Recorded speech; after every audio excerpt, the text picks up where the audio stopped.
जिंदगी में कभी कभी अपने जुनून, अपने पैशन को पहचानने में बहुत देर लग जाती है, लेकिन जब इसकी पहचान हो जाए तो सब कुछ सुंदर हो जाता है। 42 की उम्र में हरीश बाली ने अपना जुनून पहचाना और आज वो मशहूर यूट्यूबर है, जिनके साथ वीजा टू एक्सप्लोर के जरिए लाखों लोग जीवन की संस्कृति को एक्सप्लोर कर रहे हैं। जिंदगी के मेले के इस एपिसोड में वो दो चार हुए यशवंत व्यास के साथ।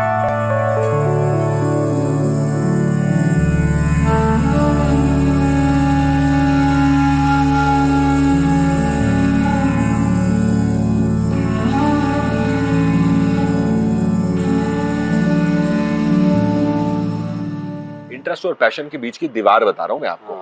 मुझे इंटरेस्ट था गैजेट्स में, आज भी है। मुझे अपन आप फोन दोगे, बोलोगे कि इसमें ये प्रॉब्लम आ रही है, मैं 10 मिनट कोशिश करूंगा सॉल्व करने की, उसके बाद नहीं होगी तो थैंक यू कर दूंगा, बट कोशिश तो करूंगा। मेरे को इंटरेस्ट है।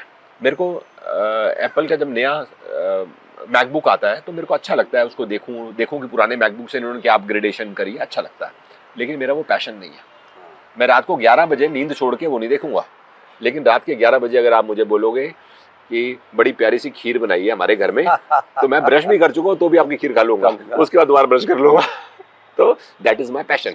ऑलमोस्ट 2.5 साल के करीब हो गए मेरा ब्रेक इवन अचीव हुए।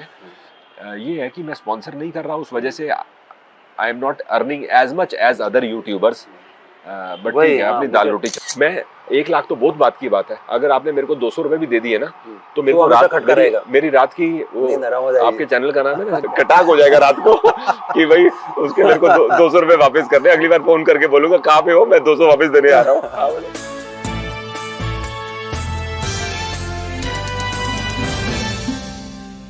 हरीश सर, मेरे दिमाग में यह था कि हरीश बाली जिंदगी के मेले को बहुत ज़्यादा अच्छे तरीके से देखते हैं, और बात करूं उनसे और उनसे पता करूं कि भाई ये दुनिया कैसी होती है और ये ज़िंदगी को ट्रीट कैसे करना चाहिए। ये तो एक्चुअली आपने ना बड़ा ही सच बताऊं तो बड़ा मुश्किल सवाल पूछा है। मेरा गला नासाज है, इसलिए धीरे धीरे बोलूंगा। देखो, मैं तो ज़्यादा तो कुछ ज्ञान की बात मेरे को नहीं पता, लेकिन मेरे को ऐसा रियलाइज़ होता है कि हर इंसान आज की डेट में भाग दौड़ में चल रहा है और सुबह से लेकर शाम तक भाग रहे हैं। हम भी भाग रहे हैं, आप भी भाग रहे हो, सब भाग रहे हैं। करते करते सुबह होती है, शाम होती है, यूं ही ज़िंदगी तमाम होती है। ये हमारे ग्रैंडफादर एक ज़माने में बोला करते थे। तो उनका कहना ये था कि एक बार पॉज ले लेना चाहिए आधे घंटे का दिन में। पॉज लेके एक बार थोड़ा सोचो तो सही, आज सुबह से शाम तक मैंने कोई एक चीज़ ऐसी करी हो जो मेरी ज़िंदगी को जिसने एनरिच कर दिया हो, बड़े छोटी सी लेवल से एनरिच किया हो, लेकिन अदरवाइज भागते भागते तो जीवन निकल जाएगा। आज मैं 50 साल का हो गया हूँ और ये जो 50 साल है ऐसा लग रहा है पल भर में निकल गए। तो जो ये अच्छी बात ये है कि आज जो मैं काम करता हूँ वो करता हूँ जिसको करने में मुझे मज़ा आता है। ये पहले ऐसा नहीं था। पहले मैं जॉब करता था, मेरे को मज़ा नहीं आता था, क्योंकि जो मैं करना चाहता था वो ऑर्गेनाइजेशन नहीं चाहती थी, क्योंकि KPIs होते हैं जब आप कंपनी में काम करते हो। अब मैं वो करता हूँ जिसमें मज़ा आता है। तो आप तो घर का बिजनेस भी था आपका, मेरे ख्याल से वो बड़ी पुरानी बात है ना। जो मेरी जहाँ तक जानकारी है वो ये कि आपने अपना ग्रेजुएशन यहीं से किया, कॉमर्स कॉलेज से। थोड़ा सा एक्सप्लेन करता हूँ जी। मैंने ना 1996 में ग्रेजुएशन कंप्लीट करी, फिर फादर को ज्वाइन किया। अच्छा। तो उनका कंज्यूमर ड्यूरेबल्स का शोरूम हुआ करता था, साथ में डिस्ट्रीब्यूशन होती थी, वाइट गुड्स। तो मैंने उनके साथ साल भर काम किया, फिर थोड़ा सा लगा कि डिफरेंस ऑफ ओपिनियन रहा, जिसकी वजह से फिर मैंने सोचा मेरे को जॉब करना है। जॉब मैंने 1-1.5 साल बहुत ढूंढा, मुझको नहीं मिला। मतलब ढूंढा मतलब आप समझ लो कितना ढूंढा होगा। ऐसा CV हाथ में लेके मैं पूरे दिल्ली के कंसल्टेंट के पास जाता था। अच्छा। और किसी ने मेरे को किसी भी तरह की जॉब ऑफर नहीं करी। तो सब कर आके फिर मैंने लास्ट में एक अपनी एजुकेशन को बढ़ाने के लिए एक EMIT करके कोर्स कर लिया। IFT से मुझे लगा कि मेरे को एजुकेशन BCom ऑनर्स के अलावा भी कुछ चाहिए। तो वो कोर्स कर लेने के बाद फिर मैंने कोशिश करी, फिर भी जॉब नहीं मिली। फिर फादर के रेफरेंस से मेरे को पहली जॉब मिली कंज्यूमर ड्यूरेबल में। तो बड़ा स्ट्रगलिंग पीरियड था। फिर महाराजा अप्लायंसेस में 1-1.5 साल काम किया। उसके बाद मैं मुंबई में हिंदुस्तान लीवर चला गया, फिर मैं एयरटेल चला गया, ट्रांसफ़र होकर दिल्ली एयरटेल आ गया, उसके बाद वोडाफोन चला गया। ऐसे टेलीकॉम में मैंने लार्जली काम किया। शुरुआत मैंने हिंदुस्तान लीवर से करी। ये सारे पीरियड में मैंने सेल्स में काम किया, मार्केटिंग में काम नहीं किया, ना ही फाइनेंस में, ना परचेज में, सिर्फ सेल्स। तो बस ये है कि कंपनीज ने हमें सेल्स सिखा दी। सेल्स सिखा दी मतलब बातें करने सिखा दी। पहले मैं इतनी बातें नहीं करता था। मेरे को आज भी मालूम है, जब मैं स्कूल में कॉलेज में होता था ना तो बड़ा शाही किस्म का होता था। अब इतना शाही बंदा तो सेल्स में चलता नहीं है, हाँ। लेकिन अब कंपनी ने सिखा दिया हमें कि भाई शाही बनने से काम नहीं चलेगा, बातें करो। तो आप जब सेल्स में लगे तो आपको हर बार ऐसा लगता था कि कुछ और काम करना चाहिए सेल्स से अपना नहीं, ऐसा नहीं लगता था। कुछ और काम करना चाहिए, उसकी विजन नहीं थी। अच्छा। ऐसे मैं झूठ बोलूं, क्योंकि मैं जो काम करता था उसमें ना मजा ढूंढ लेता था। Ultimately what is sales? मुझे आपको अगर कुछ बेचना है तो आपकी मैं रिक्वायरमेंट को समझ रहा हूँ और अपनी चीज को आपकी रिक्वायरमेंट से मैरिज करने की कोशिश कर रहा हूँ। मेन बात तो ये है, कोई आजकल जबरदस्ती का जमाना नहीं है कि आपको नहीं चाहिए और मैं जबरदस्ती बेचूंगा। तो बस मैं वो देखता था कि मैं क्या बोलूंगा तो सामने वाला बोलेगा अरे फटाफट मेरा ऑर्डर ले लो, और मैं ये बोलूंगा तो बोलेगा अरे नहीं भाई अभी रुक जाओ, 1 महीने बाद देखेंगे। तो फिर मैं अपने आप को ऑटो करेक्ट करता था कि पिछली बार मेरी स्क्रिप्ट में गड़बड़ हो गई। बिकॉज जो आपका बायर है वो तो आपको कुछ ही टाइम देगा ना। वो बोलेगा भाई आप आए हो तो 15-20 मिनट में वाइंड अप कर लो, अब 20 मिनट में आपको सोच के बोलना है। तो वो सब मैं प्रैक्टिस करता था, करते करते धीरे धीरे हमें आ गया। वाह, आ गया क्या, आज भी सीख रहे हैं। नहीं लेकिन अभी भी आप जैसे लोगों से बरतते हैं तो वो तो मतलब अल्टीमेट होता है। क्या करते हैं? बरतते हैं, ट्रीट करते हैं जिस तरह से आप, तो वो अल्टीमेट होता है। यानी आप किसी के साथ भी जब मिलते हैं, आपको आपका कोई भी जिसको शायद आप अल्टीमेट बोल रहे हो मेरे लिए बहुत नॉर्मल है। तो इसका मतलब ये आपके भीतर है। हाँ, it is part of my nature. तो it's rare part of personality. हाँ कह सकते हो। और मुझे लगता है इसमें गलत क्या है, फॉर एग्जाम्पल गलत तो सॉरी मैंने गलत बात बोल दी। मुझे लगता है कि सही भी है। अब एक चीज देखिए ना, हम 4 लोग जाते हैं कहीं पे, तो मेरा फर्ज नहीं बनता अपने जो टीम मेंबर्स हैं उनको मैं पहले उनको कंफर्टेबल कराऊं, चाय कॉफी पिलाऊं, फिर उनको बोलूं भैया नाश्ता कर लो फिर शूट शुरू करेंगे। बिकॉज अगर सबने नाश्ता नहीं किया तो इस तरह की सिंपल सिंपल चीज़ है। मैं जा रहा हूँ फ्लाइट में, उनको बोल रहा हूँ भाई आप ट्रेन में आओ, इज इट फेयर? अगर मैं अपनी जगह उनको सामने रखूंगा तो क्या मुझे ठीक लगेगा? मेरा बॉस मतलब जिसके लिए मैं काम कर रहा हूँ बोलता भाई मैं एयर में चला, तुम बस पकड़ के आओ। ठीक है? तो आपको कभी गुस्सा नहीं आता किस बात पे? बहुत बड़ा गुस्सा आता है मेरे को, बहुत मतलब आपको लोग उम्मीद नहीं करते हैं कि आप कभी गुस्सा भी करते होंगे या आपके बारे में? नहीं आता है मेरे को गुस्सा, लेकिन फिर मैं कैसे मामला में आता है? फिर मैं एडिटिंग में काट देता हूँ। भाई इंसान है, इंसान में तो गुस्सा होता ही है ना किसी बात पे, ऐसा थोड़ी। लेकिन फिर ना मेरे को 15 मिनट बाद ऐसा मन से रियलाइज होता है कि मैंने बेचारे को ऐसी डांट लगा दी, उसका क्या कसूर था। फिर मैं बोल देता हूँ यार मेरी बात को बुरा मत मानना, लेकिन मेरा कहने का मतलब ये था। ऐसा 10-15 मिनट में रियलाइज हो जाता है कि मेरा मिस्टेक हुआ। तो आपने अपना पैशन पहचाना कैसे? आपका सवाल बड़ा मुश्किल है वैसे, पैशन पहचाना कैसे? क्योंकि पहचानना मुश्किल है इसलिए सवाल का जवाब देना मुश्किल है। एक ना चीज़ होती है जिसको हम इंटरेस्ट बोलते हैं और एक होता है पैशन। बहुत बार हम लोग ना इसको रियल जिंदगी में ओवरलैपिंग एक ही चीज़ समझ बैठते हैं जो सही नहीं है। मेरा इंटरेस्ट कुकिंग में बहुत ज़्यादा है, मेरे को सुबह ऑमलेट बनाने में बहुत मज़ा आता है। मजबूरी में कोई नहीं घर पे होता तो मैं खिचड़ी भी बना लेता हूँ, मेरे को मज़ा आता है और ईमानदारी से मज़ा लेके बनाता हूँ खिचड़ी। ज़्यादा कुछ बनाना नहीं आता, 2-4 आइटम बनाता हूँ। कभी कभी घर में भल्ले बनाता हूँ, दही भल्ले मेरे हाथ के बने, कोई खा ले तो बोलेगा यार कमाल हो गया। फिर मैंने एक वीडियो में बनाया हुआ है। एनीवेज मुद्दे पे रहते हैं, इंटरेस्ट वर्सेस पैशन, नहीं तो हम कहीं और चले जाएंगे। तो इंटरेस्ट मेरे को इस सब चीज़ों में रहा हमेशा। अब ना जब मैंने चैनल स्टार्ट किया तो ऐसा नहीं था कि पहली बारी में मैंने ट्रैवल का चैनल स्टार्ट किया। हमने शुरुआत करी ट्यूटोरियल से। अच्छा। मेरे को अच्छा लगता था कि मैं दिखाऊं लोगों को कि एंड्रॉयड से एप्पल का जो मैकबुक है उसमें डेटा कैसे ट्रांसफर करना है वायरलेसली। पहले मैं सीखता था, फिर मैं वीडियो बनाता था। मैंने एक यूट्यूब चैनल बना लिया इंग्लिश में। अच्छा। फिर मेरे को बाद में लोगों ने बोला कि भाई आप इंग्लिश ठीक से बोल नहीं पा रहे हो, बड़ी ग्रामर मिस्टेक करते हो, तो इंग्लिश सुधारो। फिर मैंने कहा इंग्लिश तो सुधरेगी नहीं 42 की उम्र में, तो क्या करता हूँ मैं चैनल को हिंदी में कर देता हूँ। अरे वाह। तो मैंने उसको तो चेंज नहीं किया, हिंदी चैनल शुरू कर दिया डिजिटल स्पॉट के नाम से। अच्छा। चलाया मैंने, वो ज़्यादा चला नहीं। मैंने 1 साल बड़ी मेहनत करी। लोगों ने बहुत कहा कि यार आप काम बहुत बढ़िया कर रहे हो, लेकिन सही मायने में ग्रोथ नहीं मिली और अर्निंग भी नहीं मिली। अर्निंग नहीं मिली मतलब कि शायद महीने के 500 रुपये की अर्निंग भी नहीं मिली मेरे को। तो मैंने मेहनत 1 साल करी लेकिन कुछ प्राप्ति नहीं हुई। तो मैंने कहा यार अब मैं जॉब ही ढूंढ लेता हूँ। जॉब ढूंढते ढूंढते एक दिन मैं और मेरी वाइफ मसूरी गए। जॉब ढूंढने नहीं गए थे मसूरी, हॉलीडे पे गए थे।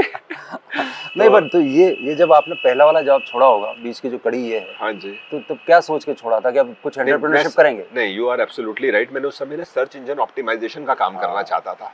मैं जिस कंपनी में काम करता था वहां पर हम एसईओ बेचा करते थे। अच्छा। तो मैं जब क्लाइंट से जाके बात करता था सब लोग बोलते थे यार बड़े आप सही से समझा रहे हो, देखो आपकी वेबसाइट यहाँ रैंकिंग है, ये हो जाएगा वो हो जाएगा। तो आप मास्टर हो गए?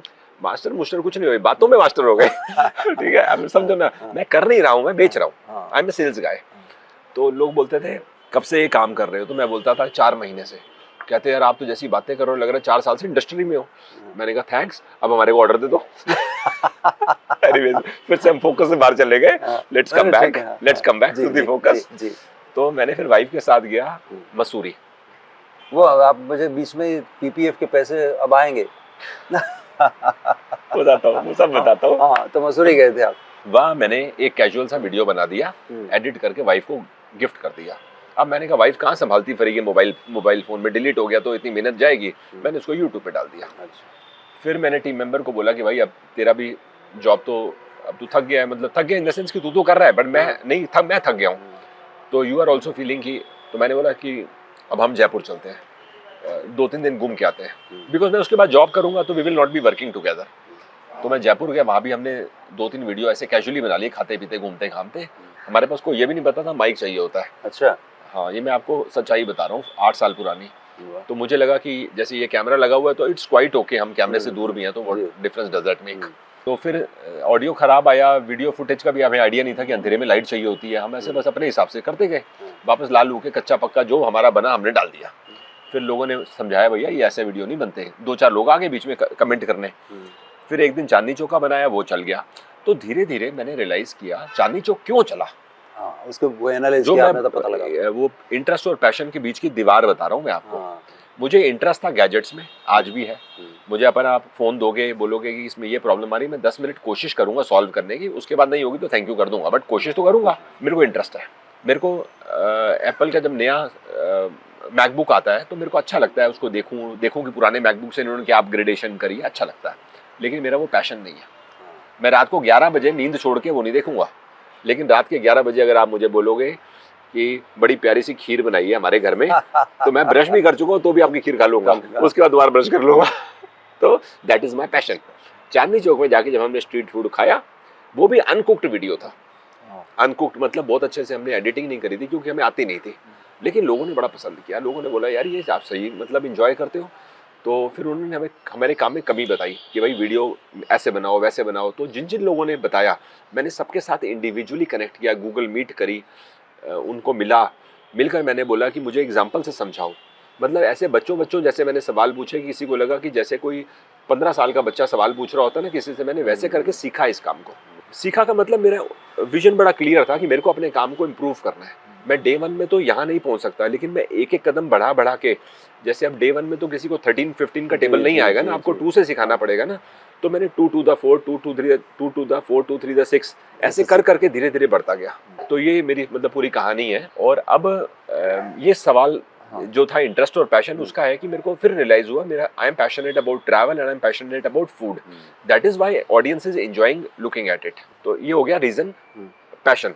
अब पैशन को आइडेंटिफाई करना वो कैसे आसान नहीं है, बहुत मुश्किल है। ये ना मुझे लगता है एक आइडिया ये हो सकता है कि मान लो किसी के क्लोज फ्रेंड सर्कल है, अपने फ्रेंड सर्कल से पूछो क्या लगता है मेरे बारे में सोचते ही कोई 2 चीजें जो आपको लगता हो कि मेरे से रिजेंबल करती है। तो हो सकता है आपके दोस्त या आपके परिवार के लोग बोले कि यार एक ये दूसरी है, बिकॉज लोग तो ऑब्जर्व कर रहे हैं दुनिया को ना। ये बात तो अब जैसे मान लो मेरा ये रेस्टोरेंट है जहाँ हम बैठे हैं, एग्जाम्पल के तौर पे मैं इसका ओनर हूँ।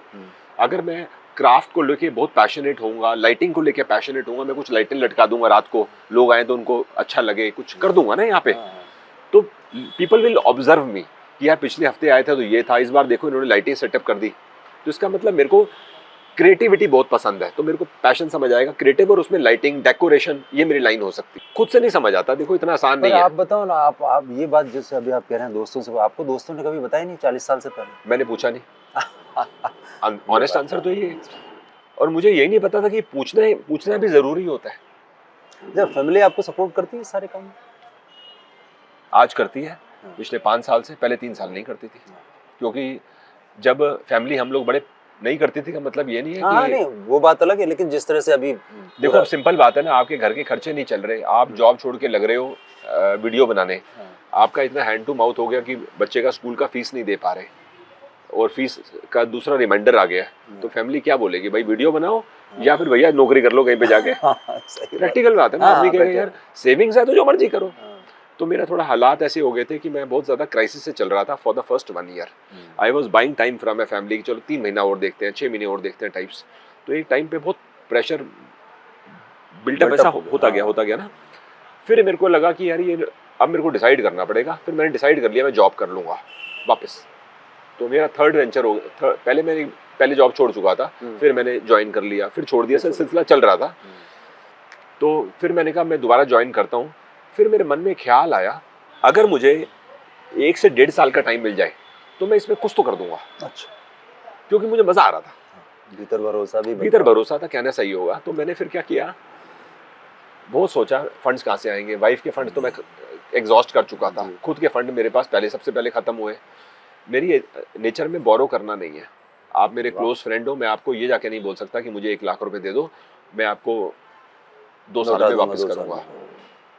मैं किसी से बैंक से भी बोरो नहीं कर सकता। ये कारण है आज की डेट में मेरे पास क्रेडिट कार्ड नहीं है डे 1 से। अरे एक बार मेरे को HDFC ने ईमेल करी थी आज से 22-23 साल पहले कि भाई आपकी पेमेंट ड्यू है, आपने पेमेंट नहीं दी। और मैंने क्रेडिट कार्ड रखा था, पहली पेमेंट मेरी सैलरी लेट हो गई, मैं पेमेंट नहीं कर पाया था। ओवर स्पेंडिंग हो जाती है क्रेडिट कार्ड से। तो मैंने वहीं पे HDFC के कार्ड को फेंक दिया। मैंने बोला आज के बाद जिंदगी में मैं कार्ड नहीं रखूंगा। और मैंने अपने फ्रेंड से बड़ा दिल को दबा के 3,000 रुपए लिए, उसकी पेमेंट करी और उसको बोला कि भाई अब 1 महीने तक मेरे से फॉलो मत करियो, मैं अगली सैलरी में ईमानदारी से वापस करूंगा। क्योंकि मेरे को तकाजा पसंद नहीं है। इसी रीजन की वजह से मैंने जिंदगी क्रेडिट कार्ड कभी नहीं रखा। 23-24 साल हो गए, एक बार सिर्फ 2 महीने रखा था। मैं 1 लाख तो बहुत बात की बात है, अगर आपने मेरे को 200 रुपए भी दे दिए ना तो मेरे को रात मेरी रात की वो आपके चैनल का नाम है ना, कटाक हो जाएगा रात को कि भाई उसके मेरे को 200 रुपए वापस करने। अगली बार फोन करके बोलूंगा कहाँ पे हो, मैं 200 वापस देने आ रहा हूँ। आप बोलोगे यार क्या 200 की चिंता कर रहे हो, 1 हफ्ते में आ जाएगा, नहीं भी आएगा चलेगा, बट लेकिन आपको चिंता रहती है। मेरे को चिंता रहती है। तो बस नेचर की बात है और इसीलिए मैं आज भी अपना काम जो करता हूँ ना अपने फंड से करता हूँ। तो आपने जितना ये सब काम शुरू किया तो अब स्टाफ भी आपका है, मेरे ख्याल से 2-4 लोग 5 लोग होंगे, ऑफिस भी रन करते हैं आप, इतना ज़्यादा खर्च भी होता है। तो क्या यूट्यूब चैनल आपसे आप इतनी कमाई कर पाते हैं? उस पे आने से पहले ना मैं आपको थोड़ी वापस फ्लैशबैक में ले जाता हूँ। मैंने बताया ना मैं क्राइसिस से गुजर रहा था, मामला मेरा पूरा। तो क्राइसिस करते करते मैंने सोचा मेरे को 1-1.5 साल का टाइम मिल जाए, कुछ नहीं समझ आया मेरे को। तो एक रास्ता समझ आ गया और वो रास्ता था कि मैं अपने PF को विड्रॉ कर लूँ। तो that was a very bold decision. तो मेरे पास कोई 28 लाख रुपए थे, मैंने 2 महीने लगा के सारा PPF निकाल के अपने अकाउंट में ले लिया। उसमें फैमिली बजट को 1.5 साल के लिए अलग कर दिया। फैमिली इन द सेंस की स्कूल की फीस, जो रेगुलर खर्चे होने ही होने हैं, वो बजट फिक्स है उसके लिए। हाँ, एटलीस्ट वो उसकी वजह से मेरा काम डिस्टर्ब ना हो। बाकी सारा पैसा मैंने ट्रैवलिंग में यूज़ किया अगले 1-1.5 साल। तो टिकट कराई, मेघालय चले गए, वहाँ पे जाके शूट किया। उन दिनों में मैंने बड़ी मेहनत करी। ऐसा क्या कि आप ये समझ सकते हो कि मैंने दिन रात एक कर दिया, क्योंकि मेरे पास अब कोई दूसरा रिकोर्स नहीं था। क्योंकि आमतौर पे कौन आदमी है जो PPF का पैसा विड्रॉ करके घूमने चला जाएगा और वीडियो बनाने लगेगा, because that money you reserve for your old age. ऐसा होना चाहिए।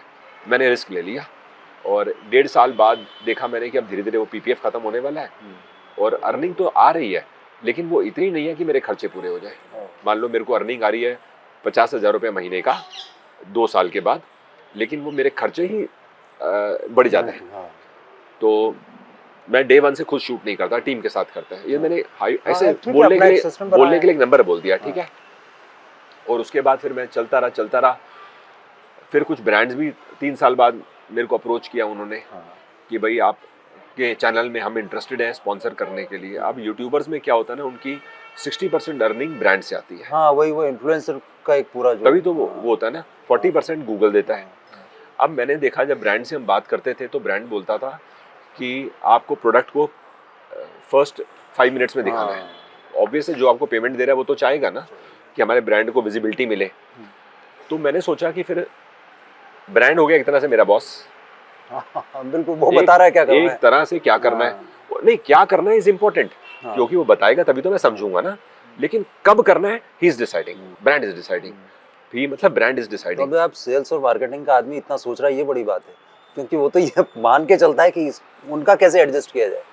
नहीं, मैं ऐसा नहीं सोचता। क्रिएटर जो होता है, क्योंकि मैं खुद जर्नलिस्ट इसी तरह का हूँ और एडिटर रहा हूँ, तो हमें हमेशा मार्केटिंग वालों से यही रहता है, वो सोचते हैं कि कहीं पे भी मार्केटिंग चल जाए तो हम कहते हैं नहीं, एडिटोरियल फर्स्ट होता है। तो ऐसे आपने क्रिएटर के तौर पे सोचा ना कि भाई कह ये सकते हर हो। जगह नहीं हो सकता। कह सकते हो। नहीं वो भी नहीं था, मेरे मन में ये था कि जैसे मैं जॉब करता था ना, तो हमारे कोई भी बॉस है, ही विल टेल यू कि आपका इस महीने का केपीआई ये है, की परफॉर्मेंस इंडिकेटर, जी। जिसमें आपको ये 6 तरह के टारगेट मीट करने हैं अपने जोन के। अब अगर कंपनी का सीईओ होगा, उसका भी तो केपीआई होगा ना, होगा ना, बिल्कुल। की परफॉर्मेंस इंडिकेटर्स क्या है। तो मैं देखता था, जॉब करता हूँ तो केपीआई है, मैं बोलूँ कि मेरे को ये 3 केपीआई पे काम नहीं करना, मेरे को अगले 3 पे करना है, तो ये ऑर्गेनाइजेशन बोलेगी भाई तो अपना आपको केपीआई के लिए तो सैलरी मिल रही है, आप कैसे डिसाइड कर रहे हो? मैं कोई ओनर थोड़ी हूँ कंपनी का, मैं बोलूँ भाई ये केपीआई हटाओ, वो केपीआई जोड़ो। तो मुझे लगता था I don't want to have a boss in my own business.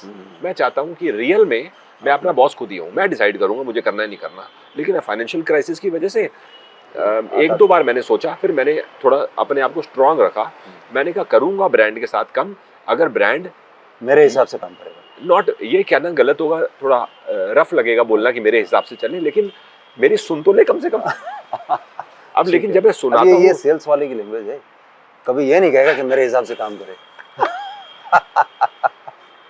वो बोलेगा नहीं मेरे हिसाब से तो काम समझ करे। गए, चलो जैसे स्टाइल थोड़ा सा जुड़ के। जी। तो मैंने ब्रांड्स को बोला देखो भाई प्रैक्टिकली अगर हमारा 25 मिनट का वीडियो है तो 13-14 मिनट तक तो समझ में आता है कि 50% ऑफ द वीडियो में। अगर आप बोलो इस समय मैं गैंगटॉक में हूँ और मैं आज आपको आज सिक्किम दिखाऊंगा, पहले ये क्रीम देख लो, तो पब्लिक बोलेगी भाई गैंगटॉक दिखा रहे हो, ये क्रीम दिखा रहे हो। You can't start your video with the brand ना। करने वाले करते हैं, लेकिन मुझे नहीं समझ आया। फिर मैंने कुछ को अप्रोच किया, कुछ ने मुझे अप्रोच किया, फिर फाइनली मुझे लगा कि ब्रांड से थोड़ा मुश्किल हो रहा है, तो मैंने फिर उस बात को नहीं किया। वो दिन है और आज का दिन है, मैंने एक भी ब्रांड प्रमोशन अपने यूट्यूब चैनल पे नहीं करी है। आज 8 साल हो गए। बहुत बड़ी बात। बड़े कम यूट्यूबर्स होंगे जो आज के ये स्थिति में होंगे, क्योंकि जो मैं चाहता हूँ, फॉर एग्जांपल हमारे केस में क्या होता है, हम शूट करके आ जाते हैं, फिर उसकी एडिटिंग करते हैं, फिर डालते हैं, तो उसमें लैग हो जाता है 40 डेज का। जी। मैं ऐसे नहीं करता कि आज मैंने शूट किया और 3 दिन में आ गया या 2 दिन में आ गया, क्योंकि अगर मैं ऐसे करूंगा तो मैं तो हमेशा ऑन द गो रहूंगा, मेरी सेहत का ख्याल कैसे रखा जाएगा? Eight the end of the day इंसान काम कर रहा है और सेहत पे ध्यान नहीं दे रहा, तो क्या फायदा? तो मैंने फिर ऐसा किया और ब्रांड्स को मेरी स्टोरी पसंद नहीं आई, तो मैं ऐसा अज्यूम करता हूँ। तो अभी भी कुछ हैं ब्रांड्स जो इंटरेस्टेड हैं, लेकिन वो वेट नहीं करना चाहते। वो कहते हैं यार आज आपको बात कर ली है तो हफ्ते में डाल दो, ये 40 दिन का इंतजार क्या होता है? अब मैं उनको फिर समझाने की कोशिश करता हूँ। फिर आप जो जैसे आपने, लेकिन कम्युनिटी आपकी बहुत स्ट्रांग है, डाल देते हैं एक जरा सा। मैं मीटअप्स बहुत करता हूँ। हाँ, मीटअप्स कैसे, तो ये पॉसिबल कैसे हुआ? क्योंकि कन्फ्लिक्टिंग है बेसिकली कमर्शियल और कम्युनिटी। यूट्यूब जैसी चीज में कम्युनिटी, एक उदाहरण से समझाता हूँ फिर आप समझोगे। अब ऐसा सोचो ना कि कोई आपके काम को फॉलो कर रहा है और बड़ी शिद्दत से कर रहा है। For example people are following video by video, देख रहे हैं, और अचानक वो पर्सन आपको मिलता है, तो क्या एज ए क्रिएटर आपका फर्ज नहीं बनता कि आप 10 मिनट उस इंसान से बात कर लो? अगर आप अज्यूमिंग की ट्रेन पकड़ने नहीं जा रहे, भाग नहीं रहे, या आपकी फ्लाइट नहीं है, you are just standing somewhere, sitting somewhere, मुझे ऐसा लगता है आपका एज अ क्रिएटर फर्ज बनता है कि अगर वो इंसान ने आपको अप्रोच किया, कहीं बैठे हुए थे, तो आप अपने इंस्टाग्राम और व्हाट्सएप को छोड़कर उस give priority to that person who is your follower, ultimately is your customer. क्या बात तो मैं गलत नहीं बोल रहा। हम वर्ड भले यूट्यूब और इंस्टाग्राम में फॉलोअर यूज करते हैं, लेकिन he is your customer, he is not paying you money, but he is supporting your work because he likes your work. क्या बात। तो मैं सोचता हूँ ऐसा। अब मैं क्या करता हूँ, कहीं पे भी जाता हूँ, ये आज की बात नहीं है, पिछले 5 साल से मैं कहीं जाता हूँ, मैं पूरी अपनी आइटनरी यूट्यूब कम्युनिटी में पोस्ट कर देता हूँ डेट बाय डेट। मैं इस डेट को यहाँ आऊँगा और बोल देता हूँ अगर आप वहाँ के रहने वाले हो, मैं शाम को मैसेज करूँगा, मतलब आपको 6-8-10 घंटे पहले मैसेज कर दूंगा यूट्यूब कम्युनिटी में कि हम मीटअप कर रहे हैं मेरे होटल में। आप अगर वहाँ रहते हो या बाई चांस वहाँ घूमने आए हुए हो, तो I will be more than happy to catch up with you. तो वो फिर 2-4 लोग, कभी कभी 15 लोग, डिपेंडिंग अपॉन कौन से शहर में आप हो, कभी कभी ज़्यादा भी होते हैं, वो लोग फिर आते हैं, मैं उनके साथ समय बिताता हूँ। अभी रिसेंट की एग्जांपल देता हूँ, चंडीगढ़ गया था। चंडीगढ़ में मैंने मीटअप करनी थी, मेरे को जगह नहीं समझ आ रही थी कहाँ करूँ, बिकॉज कॉस्ट की बात भी होती है ना। अब जैसे हम यहाँ अभी बैठे हैं, तो यहाँ पे अगर 5 लोगों ने आना है तो ठीक है, लेकिन 50 लोगों ने आना है तो ये थोड़ी अलाउ करेंगे हमें कि भाई 50 लोगों से हमारे रेगुलर कस्टमर डिस्टर्ब हो जाए। तो ऐसा ही होता है। अब मुझे लगा चंडीगढ़ में 70-80 लोग आ सकते हैं, ऐसा लगा मुझको, क्योंकि मैं पहली बार चंडीगढ़ गया हूँ। तो वहाँ मीटअप करने के लिए फिर मैंने हॉल उनसे रेंट पे 13,000 रुपीज़ में लिया 2 घंटे के लिए। फिर थोड़ा नाश्ता तो नहीं कह सकते, चाय कह सकते हैं, बिस्किट कह सकते हैं, another 2,500 रुपीज़, तो 15,500 रुपये खर्च करे फॉर दिस मीटअप।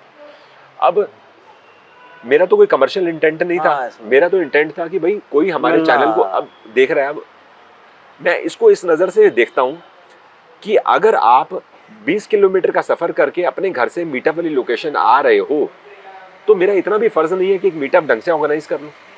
क्या बात। तो दैट इज़ तो इट्स लाइक ट्रू क्रिएटर, मतलब ये क्रिएटर सोचता है इस तरह से। मैंने कभी तो यूट्यूब कमर्शियल वाले लोग जो है ना, यूट्यूब क्रिएटर तभी तो सोच रहे हैं ऐसा। लेकिन बाकी लोग तो अपना यूट्यूब ने हमें नाम दिया हुआ है भाई आप क्रिएटर हो। हाँ वो तो ठीक है, वो अपनी तरफ से उन्होंने तो फैंसी भी हो सकता है वो।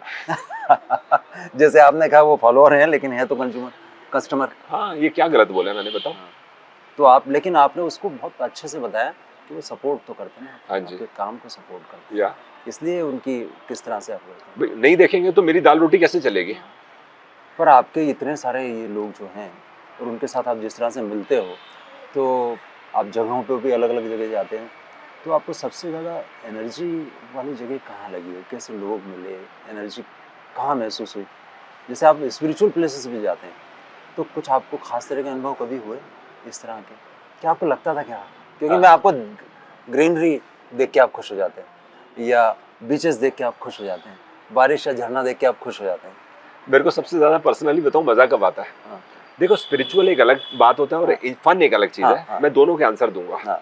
फन मुझे कब आता है सबसे ज़्यादा, वो है वाटरफॉल में नहा के। अच्छा। उसका तो तोड़ ही नहीं है। मतलब एक समुंदर किनारे ठीक है, हम लोग अच्छा अंदर आई एंजॉय, लेकिन एक फन है ना, वो वाटरफॉल में नहा के मुझे जो मिलता है ना, वो तो मतलब समझ लो कि ऐसा लगता है दिन बन गया। ठीक है, दैट इज नंबर 1।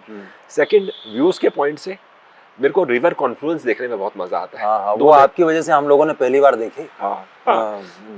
नदी समुद्र में मिलना, और आप हाइट से देख रहे हो 2 नदियों का संगम, 3 नदियों का संगम, मेरे को बड़ा पसंद है। धनुषकोडी और यहाँ पे जब आपका वो देखा था मैंने, तब लगा था कि हाँ, वरना हम कई बार, ये बहुत रेयर है सीन, और जिस तरह से आप दिखाते हैं ना, ऐसा लगता है कि आप खड़े होकर साथ देख रहे हो। ये भी तो एक बड़ी बात है, ये भी एक बड़ी तो ये तो बात होगी फन की जी। अब बात करते हैं स्पिरिचुअल साइड से, क्योंकि मैं काफ़ी रिलीजियस जगहों पे जाता हूँ और वहाँ पर क्वालिटी टाइम देता हूँ। मैंने ये देखा है कि आपको कोई भी स्पिरिचुअल रिलीजियस जगह अगर विजिट करनी है तो कोशिश करके ना, जो मैं कभी कभी हमेशा नहीं कर पाता, कोशिश करता हूँ ऑफ पीक टाइम पे जाए। जैसे मान लीजिए सैटरडे संडे अवॉइड करें, अगर हमें वहाँ जाके वहाँ की वाइब्स को महसूस करना है। तो अगर वहाँ पे पीक रश होता है सुबह 7 बजे के बाद, तो आप 6 बजे चले जाओ। 12 बजे के बाद थोड़ा कम भीड़ होती है तो आप 12 बजे चले जाओ। ऐसा एडजस्ट करके एंड जस्ट सीट देयर कामली। अब बहुत बार ना ये सब हम वीडियोस में ये सीन काट देते हैं, क्योंकि एक sitting somebody calmly is like you know, video में कैसा लगेगा पता नहीं, लेकिन आई जनरली ट्राई, मैं वहाँ 10 मिनट बैठ के आइज क्लोज करके शांत होकर बैठ जाऊँ, तो ऐसी बड़ी बार फीलिंग आती है कि आप ऐसा कह सकते हो, एक जीरो जैसी फीलिंग नहीं होती, ब्लैंक। तो ये फीलिंग आती है 10-15 मिनट। फिर ऑब्वियस है कि थोड़े रिलीजियस प्लेसेस में क्राउड होता है, तो फिर कहीं ना कहीं थोड़ी sound noise and all that, but yes एक पॉजिटिव वाइब्स का अनुभव होता है। और मुझे अकेले को नहीं होता, बहुत लोगों को ऐसा होता है। पर आपको सबसे ज्यादा कहाँ लगा होगा ऐसा? जाते से आपको लगा अद्भुत, काफी जगह वापस लौटता हूँ मैं यार, इसी जगह बैठूंगा। हाँ नहीं, काफी जगह देखो, जनरली कभी किसी केव में जाओ तो सबसे ज्यादा महसूस होता है। थोड़ी पुरानी बात भी बता सकता हूँ, रिसेंट भी बता सकता हूँ, बट जैसे ऋषिकेश के ऊपर एक केव है, हम बहुत साल पहले गए थे, वहाँ जाके आप बैठो तो कितना अच्छा लगता है।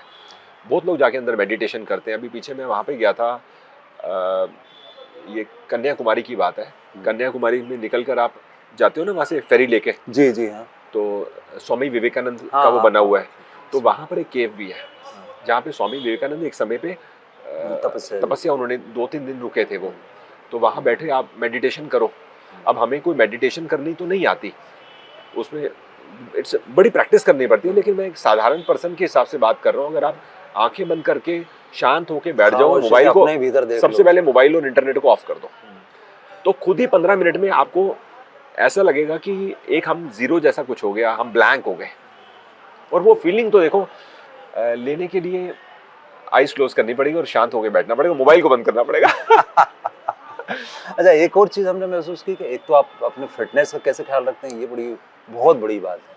ये कैसे आप इतना कर पाते हैं, क्योंकि लगातार चलना और अलग अलग जगह का खाना, तो आपको वो डिसिप्लिन आपने कैसे मेंटेन किया?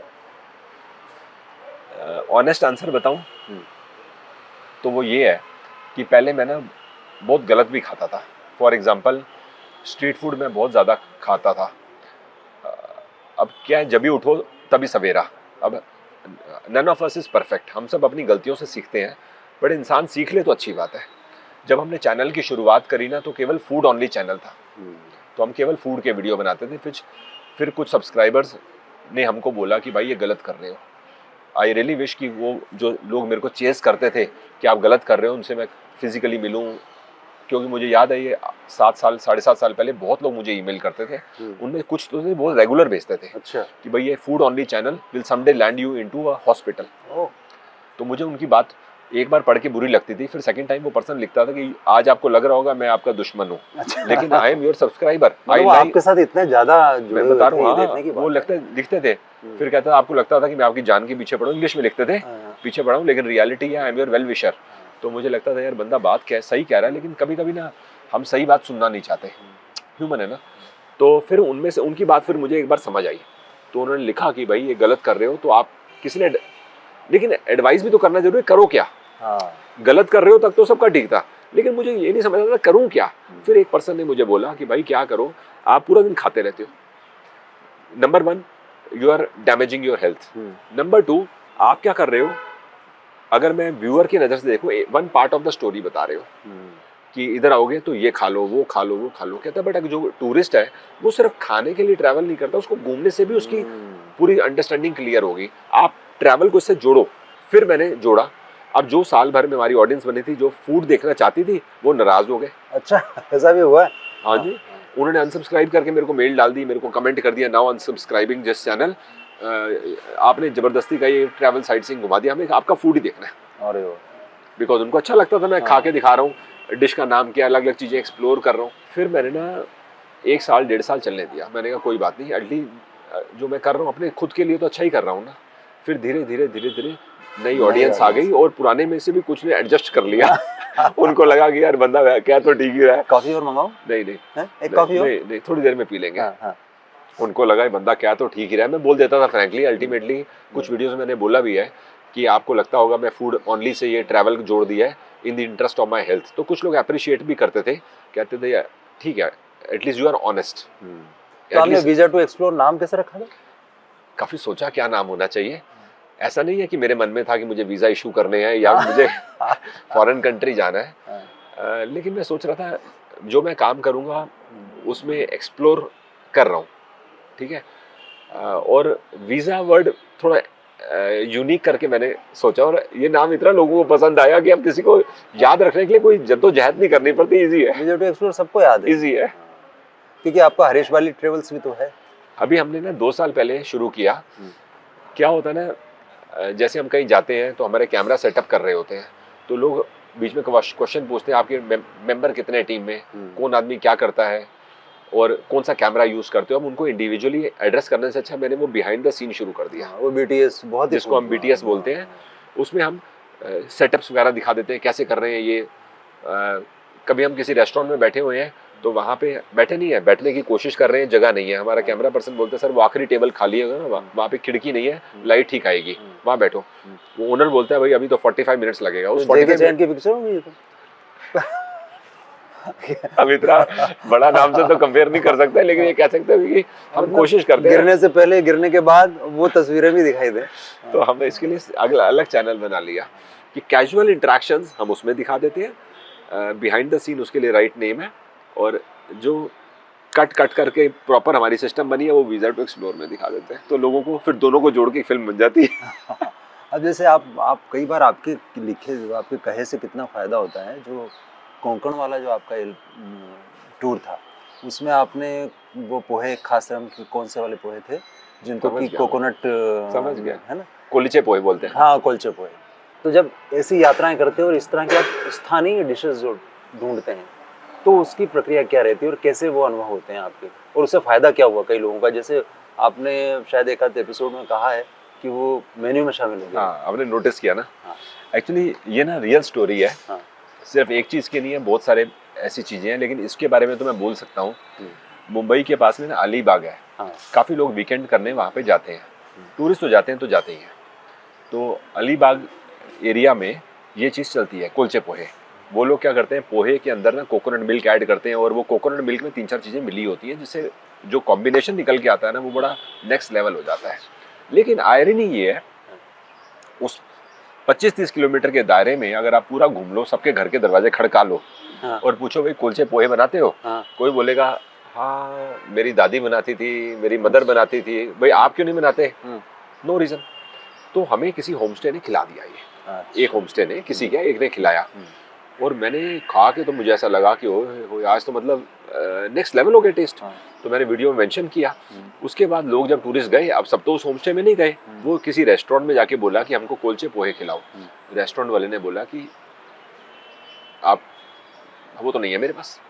फिर कस्टमर ने बोला अरे यार इतनी इंपॉर्टेंट आइटम नहीं है, तो चला गया। फिर अगले दिन कोई और कस्टमर आ गया। अच्छा। तो रेस्टोरेंट वाले को ये सारे कस्टमर आपको देख के नहीं, वीडियो देखकर, तभी तो उन्होंने वीडियो मांगा देख के। ना। हाँ। तो धीरे धीरे क्या हो गया, 6 महीने के अंदर जब ओवरऑल मार्केट में इस पोहे की डिमांड बन गई, तो रेस्टोरेंट वालों ने चालू कर दिया ये आइटम।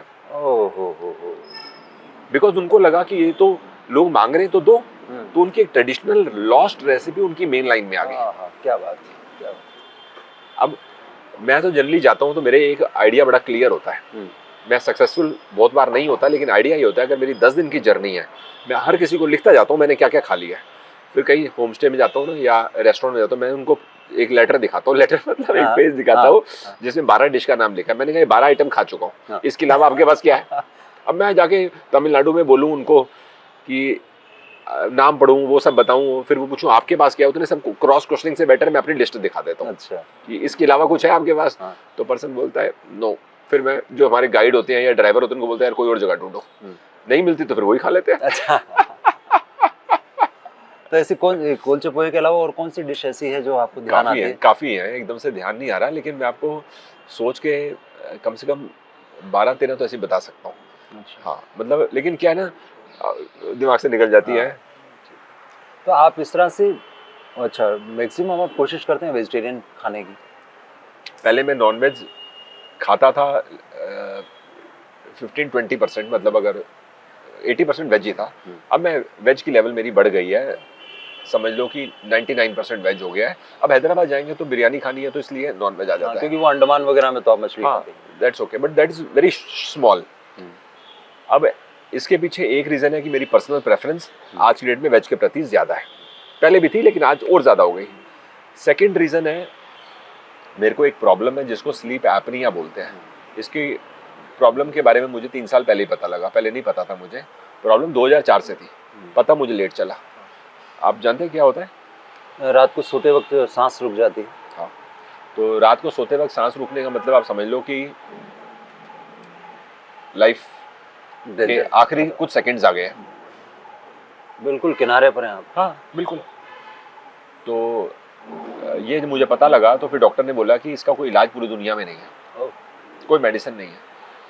सिर्फ एक आप काम कर सकते हो, ऑब्वियसली आप मशीन लगा लो CPAP की, मास्क के साथ रात को सो जाओ, दैट इज प्रिकॉशन, प्रिवेंशन।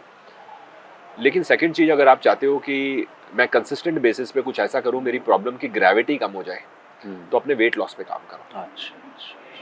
तो मेरा वेट ना कॉलेज टाइम में होता था 72, कॉलेज में 72 में धीरे धीरे बढ़ते बढ़ते होता ही एज यू ग्रो अप। फिर मेरा वेट आज से 3 साल पहले 83 kg था, फिर मैंने 3 साल एफर्ट करके उसको लेकर आया 76 पे। तो एज ऑफ टुडे मॉर्निंग में आपसे बात कर रहा हूँ तो मैं 76 kg वेट में चल रहा हूँ। 4 और 3 7 किलो हो गया, 7 किलो मैंने 3 साल में कम किया।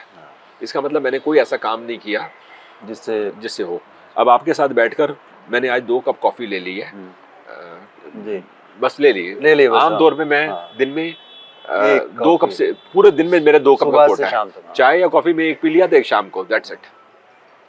पहले पीता था 5 कप, अब मैं पहले चम्मच डालता था 1 चम्मच, अब मैंने उसको 1/5 ऑफ स्पून कर दिया। तो शुगर भी तो होती है ना साथ में। मैंने इन चीज़ों पे काम किया, बेसिक्स पे। पहले मैं महीने में 15 दिन वॉक करता था, अब महीने में 25 दिन 30 दिन वॉक करता हूँ। जब ट्रैवल नहीं कर रहा होता तो सिर्फ बारिश आ रही है तो छतरी लेके नहीं जाता मैं, कि मैं छतरी पकड़ूंगा और पूरा वॉक करूंगा, सब तब छोड़ दो, अदरवाइज आई ऑलवेज प्रेफर। तो आप कितने दिन सफ़र करते हैं यूट्यूब के लिए और कितने दिन घर पे रहते हैं? मतलब समझ लो साल में मेरे 9 टूर्स होते हैं, एवरेज 10 दिन का लगा लो तो 90 दिन हो गया, तो उस हिसाब से 12 महीने में से 90 दिन 3 महीने कह लो। तो फैमिली के साथ में आप गुजारते हैं वक्त, इसका मतलब? हाँ यस डेफिनेटली। लेकिन अभी वक्त गुजारने का मतलब ये नहीं घर पे मैं खाली बैठा हूँ, मेरा बहुत हेक्टिक शेड्यूल होता है। जैसे अगर डेली बेसिस से बात करो तो मैं 5 सवा 5 बजे उठ जाता हूँ, तो चाय वगैरह पीने के बाद थोड़ा एक्सरसाइज कर ली हल्की सी घर पे, फिर मैं 1 घंटा लैपटॉप पे बैठ के अपनी सारी ईमेल्स चेक करता हूँ, इंस्टाग्राम देखता हूँ, फिर मैं वॉक करने चला जाता हूँ 6:30 बजे, पौने 7 बजे या 7 बजे, फिर वापस आके फिर हमारी टीम आ जाती है 9 सवा 9 तक, फिर उनको एडिटिंग में ज्वाइन कर लेता हूँ। ऐसा मेरा सिलसिला रात को 8 सवा 8 तक चलता रहता है, कभी कभी 9 भी बज जाता है।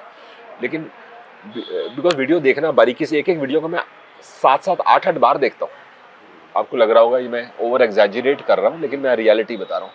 कोई मेरे को देख लेता ना तो बोल रहे यार आप ना क्रेजी हो, क्रेजी इज द वर्ड। लेकिन जब तक मैं ही सेटिस्फाई नहीं हूँ, मान लो मैं वीडियो बना रहा हूँ, पीछे कोई ऐसी एक्टिविटी हो रही है जो मैं वीडियो में नहीं दिखाना चाहता, somebody में से इट्स ओके, बट मुझे लग रहा नहीं यार दिस ये सही रिप्रेजेंटेशन नहीं है हमारे वीडियो की, तो उसमें फिर बी रोल डाल देना, कभी कुछ वॉइस ओवर देनी है। But at the end of the day बार बार देखने का मतलब ये है कि मैं चाहता हूँ छोटी सी चीज़ हमारी तरफ से मिस कम्युनिकेट ना हो या मिस रिप्रेजेंट ना हो। आपने कैमरा जो है, कैमरा फेस करना, इसके लिए कोई प्रैक्टिस की या नेचुरली आपकी पर्सनालिटी में था कि किसी भी चीज़ को? पर्सनालिटी में कुछ नहीं था। पर्सनालिटी में क्या, मैं सेल्स करता था, मुझे कैमरे से लेना देना। मैंने तो आज तक मेरे पास कोई कैमरा भी नहीं था। सिर्फ मैं बोलूँगा सेल्स जॉब ने मेरे को ना बातें करनी सिखा दी और थोड़ा कॉन्फिडेंस दे दिया, बस। बाकी तो देखो जहाँ तक कैमरे की बात है, सच बताऊँ तो आज भी कभी कभी मैं ईमानदारी से बोलता हूँ, मैं कॉन्शियस हो जाता हूँ। अचानक कोई मान लो मैं कुछ ऐसा वीडियो बना रहा हूँ और 4 लोग मुझे खड़े होकर ऐसे देख रहे हैं तो मुझे तो लगेगा ना मैं कोई फिल्म का एक्टर थोड़ी हूँ कि जिसको कोई नहीं फर्क पड़ता। अभी हम तो थोड़े से छोटे से यूट्यूबर हैं। नहीं, लेकिन जैसे आप यात्राएं करते हैं, लोगों से मिलते हैं, जाते हैं आते हैं, और शूट हो रहा होता है, और एक होती है परिवार के साथ छुट्टी मनाना, तो कैमरे के सामने चीज़ों का आनंद लेना और ऑफ कैमरा चीज़ों का आनंद लेना, बड़ा फर्क है। लाइफ में बड़ा फ़र्क है, बहुत फ़र्क है, इसमें कोई शक ही नहीं है। अब जैसे मान लो मैं हर की पौड़ी पे गंगा स्नान कर रहा हूँ, अगर गंगा स्नान कर रहा हूँ, मेरा शूट चल रहा है, तो मैं 1 घंटा थोड़ी हर की पौड़ी पे बैठा रहूँगा, क्योंकि मेरा आगे का शेड्यूल बिगड़ जाएगा। मैक्सिमम 5-8-10 डुबकी लगाऊंगा, फिर ब्रेक लूंगा, फिर 10 डुबकी लगाऊंगा, फिर मेरे को ध्यान आएगा, पूछूंगा टाइम क्या हुआ है, बोलेगा सर 12:15। ओह माय गॉड, फिर एकदम ध्यान आएगा मेरे को एक जगह भी जाना है, लंच भी करना है, शाम को यहाँ भी जाना है, तो अब मेरे को बाहर आना चाहिए। तो मतलब जो आप जितना एंजॉय करना चाहते हो वो कम हो जाता है। पर एंजॉय तो करते हैं। हाँ, बट वो है ना कि फुल थ्रॉटल नहीं हो पाता ना। परिवार के साथ जाते हैं, फैमिली के साथ तो फुर्सत में, फिर हम ज्यादा भाग दौड़ नहीं करते। वीडियो में तो क्या हम सुबह से लेकर शाम तक हेक्टिक ले लेते हैं कि ये something like a day itinerary. Family के साथ आता हूँ तो हम दिन में 2-3 एक्टिविटी करते हैं, लेकिन वहाँ तबीयत से। फॉर एग्जाम्पल कहीं एग्जाम्पल के तौर पे उदयपुर में गए और हम वहाँ पे उदयपुर में लेक में चल रहे हैं, बोटिंग कर रहे हैं, तो कोई अपने को जल्दबाजी नहीं है, 1 घंटे की बोटिंग, आराम से बैठे रहो फुर्सत में, लेक किनारे बैठे हो तो आधा घंटा बैठे रहो, वहीं बातें करते रहो टाइप्स। ऐसा मतलब वो काम नहीं करते, सेल्फी ली और चल दिया। हाँ, मतलब क्योंकि लाइफ कई बार ऐसा होता है ना, व्लॉगर्स के बारे में कहा जाता है कि वो लोग जो दिखा रहे होते हैं तो उसमें उतना आनंद लेते ही नहीं लेते हैं, सिर्फ वो इतनी बनावट एक्टिंग कर रहे होते हैं। देखिए ये यहाँ पर लाल रखा हुआ है, देखिए यहाँ सफ़ेद रखा हुआ है, यहाँ देखिए काला रखा हुआ है, फिर हमने इसको मिलाया, देखिए वो ऐसा कह रहे हैं, फिर वो ऐसा कह रहे हैं। तो वो हर चीज़ को सिर्फ डिस्क्राइब करने में, तो कभी डिस्क्राइब करने में आनंद तो गायब ही हो जाता है। ऐसा आपके साथ होता है? नहीं होता, क्योंकि आपके वो जो हम वीडियो देखते हैं उससे तो लगता नहीं। कभी कभी शेड्यूल बहुत टाइट होता है ना, तो मुझे बाद में रात को रियलाइज होता है कि आज मैंने इस चीज़ को ना मन से नहीं किया। ऐसा देखो मैं 100% तो नहीं बोलूँगा नहीं होता, क्योंकि हम लोग सब ह्यूमंस हैं, कभी कभी किसी और चीज़ को प्रायोरिटी दे देते हैं, उस चक्कर में हम लोग ना पर्सनल फन मिस कर देते हैं। लेकिन कोशिश करता हूँ कि जितना हो सके ऐसा कम हो कंसेप्चुअली। लेकिन आपने ऐसा कैसे रखा, या ये हम लोगों का इम्प्रेशन है कि ऐसा लगता है कि आप हमको साथ घुमा रहे हैं, यानी हम आपके साथ हैं। काफ़ी लोग बोलते हैं ऐसा, लोग ऐसा बोलते हैं कि ट्रैवल करते समय उनको लगता है कि हमारे परिवार को कोई सदस्य साथ चल रहा है। मतलब हमें कभी ऐसा महसूस नहीं होता है कि हम लोग कोई तीसरा आदमी हमें दिखा रहा है यहाँ ये देखो वहाँ देखो, एक गाइड की तरह ऐसा लगता है कि अपने साथ चल रहा है। तो ये आपने कोई तकनीक विकसित की या नेचुरली कुछ आ गया है? मुझे भी सब्सक्राइबर्स के थ्रू ही पता चला, वरना मुझे कैसे पता होता कि ऐसा वो फील करते हैं। तो रोज 100-150 मेल तो आप पढ़ते हैं, मैंने सुना। अराउंड 150-200 ईमेल्स रोज आती हैं, और 150 तो आती हैं, और 200-250 इंस्टाग्राम मैसेज आते हैं। इंस्टाग्राम मैसेज तो मेरा टीम मेंबर भी देखता है और मैं भी देखता हूँ। ईमेल्स मैंने डेलीगेट नहीं किया, वो मैं खुद ही देखता हूँ। तो उसमें समय लगता है जवाब देने में, बहुत मुश्किल है। हाँ समय लगता है। अब देखो, मैं आज से 4 साल पहले तक मैं YouTube का हर कमेंट को पर्सनली आंसर करता था। एक टाइम आया कि मेरे से हिम्मत खत्म हो गई, तो वो मैंने कमेंट को पर्सनली छोड़ दिया। मैं वीडियो आता है तो आधा घंटा बीच में बैठ के ना देख लेता हूँ, या 10-10 मिनट करके बीच बीच में लगा लेता हूँ कि लोग क्या बोल रहे हैं। हो सकता है हमारे काम में कोई कमी हो, एकदम से मेरे को पता ही ना हो, किसी ने बोल दिया भाई इसको ऐसे नहीं करना था, ऐसे करना था, तो मैं कम से कम अगली बार तो सुधार कर लूँगा ना। ये जो एक शब्द है वीडियोक्रेसी, जैसे डेमोक्रेसी होता है वैसे। हालांकि ये बर्लुस्कोनी इटली वाले के लिए एक डॉक्यूमेंट्री बनी थी, वो एक अलग चीज़ है। लेकिन केविन अलोके ने किताब लिखी यूट्यूब के जो कल्चर और ट्रेंड्स को हेड करते हैं, उन्होंने लिखी थी किताब। उनके हिसाब से उन्होंने पूरी दुनिया में इस तरह से लोग, उन्हें भी अंदाज़ा नहीं था कि एक वीडियो से एक साथ, क्योंकि 4 घंटे में जितने वीडियो अपलोड होते हैं अभी उस पर सिर्फ 4 घंटे के अंतराल में, तो वो आदमी 65 साल तक देखता रहे। इतने ज़्यादा क्रिएटर हैं पूरी दुनिया में। आप क्या सोचते हैं कि ये जो कल्चरल चेंजेस आए होंगे, रिवॉल्यूशनरी चेंजेस आए होंगे, तो आपको लगा कुछ कि ये दुनिया कुछ इसकी वजह से भी बदलेगी? बदल ही रही है। आज लोग ज़्यादा पढ़ना पसंद नहीं करते, वीडियो देख रहे हैं। और आज से 30 इयर्स पहले अगर किसी से पूछो कि भाई क्या लोग आगे चल के न्यूज़पेपर में नहीं पढ़ेंगे या कम पढ़ेंगे, लोग बोलेंगे ऐसा हो ही नहीं सकता। लेकिन रियलिटी हमारे सामने है। कितने लोग तो रबड़ वो बैंड ही नहीं खोल पाते उसका, क्योंकि धीरे धीरे ट्रेंड्स बदल रहे हैं ना। तो ये कल्चरल चेंज कुछ आया है क्या इससे? कल्चरल चेंज ये आ गया कि अब लोगों का इन्फ्लुएंस होने का मीडियम बदल गया है। जिनकी ओरेटरी स्किल्स अच्छी हैं, वो अपने थॉट से व्यूअर्स का माइंडसेट चेंज कर सकते हैं, कर भी रहे हैं। और व्यूअर्स में काफ़ी लोग ऐसे भी होते हैं जो उस सब्जेक्ट को ज़्यादा नहीं जानते, सुपरफिशियल लेवल पे जानते हैं, लेकिन किसी ने अच्छे से प्रेजेंट कर दिया सम प्रेजेंटेशन, तो उससे उनकी लाइफ इम्पैक्ट कर जाती है, थॉट प्रोसेस इम्पैक्ट कर जाता है। क्योंकि जो रियल इंसान को नॉलेज मिलती है ना, वो पढ़ने से मिलती है, वो वीडियो देखने से नहीं मिलती है। मैं आपको अपना पर्सनल एक्सपीरियंस बता रहा हूँ। आज मैं फ़र्ज़ करूँ कहीं से सीख सूख के स्वामी विवेकानंद के बारे में एक वीडियो बनाऊंगा, तो क्या मैं इतना कॉम्पिटेंट हूँ कि उनके जीवन के अंदर मैं उनके जीवन के बारे में मैं अच्छे से बता सकूँ? जब तक मैं उनके बारे में पढ़ूंगा नहीं, और वो भी अच्छे से नहीं पढ़ूंगा। मतलब समय देना पड़ेगा ना मुझे उनके जीवन को समझने के लिए। फिर 2-4 साल लगाऊंगा तो मैं बोल सकता हूँ मैं कॉम्पिटेंट हूँ। लेकिन अभी कैसा होना, इतना साल कोई लगाता नहीं है। बिकॉज इसीलिए मैं बोलूँगा ना कि कल्चरल चेंज यही है कि आज की डेट में वीडियो देखकर काफ़ी लोगों के थॉट्स इन्फ्लुएंस हो रहे हैं, some for the good, some for not for the good also. बच्चों के थॉट्स इम्पैक्ट हो रहे हैं। अब हमारा बेटा है, मैथ्स में कुछ नहीं समझ आता, मैं रियल बच्चों से ज़्यादा बड़ा एग्जाम्पल क्या देंगे, स्कूल का में है ना वो, तो मैथ्स में कुछ नहीं समझ आता तो उसके मुंह से एक आवाज़ निकलती है, मतलब एक शब्द आता है कि पापा मैंने यूट्यूब पे सर्च कर लेता हूँ। अच्छा। तो मैं डांट लगा के बोलता हूँ भैया मैथ्स कौन सा यूट्यूब से होने लगा। आज से 15 साल पहले इस तरह के बच्चे सवाल पूछते नहीं थे, क्योंकि यूट्यूब ही नहीं था। तो वो खुद ही लगे रहते थे, 2 बार करेंगे, 4 बार करेंगे, टीचर के बाजेंगे, टीचर 2 डांट लगाएगा, तेरे को कल सिखाया था तूने किया क्यों नहीं, ऐसा होता था। तो फिर बच्चा फिर दिमाग लगाएगा और वो खोज ही करेगा कि गड़बड़ कहाँ हुई है, मैंने क्या कैलकुलेशन मिस्टेक करी है। अब इससे क्या ना, बच्चों की लेवल में माइंड जो डेवलप होना चाहिए चीज़ को खोजने में कि मैंने कैलकुलेशन मिस्टेक कहाँ कर दी है, उसके लिए बच्चा अपने आप को समय नहीं दे रहा, क्योंकि ये मीडियम्स उसकी लर्निंग को इम्पैक्ट कर रहे हैं।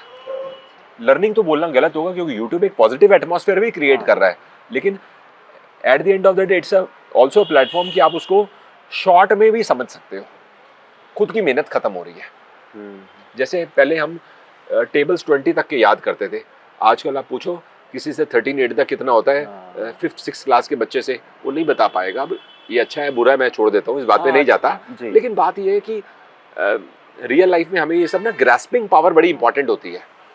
वो ऐसे प्लेटफॉर्म्स की वजह से जहाँ हमें रिजल्ट तुरंत मिल जाते हैं, तो वो ग्रास्पिंग इंसान नहीं कर पाता।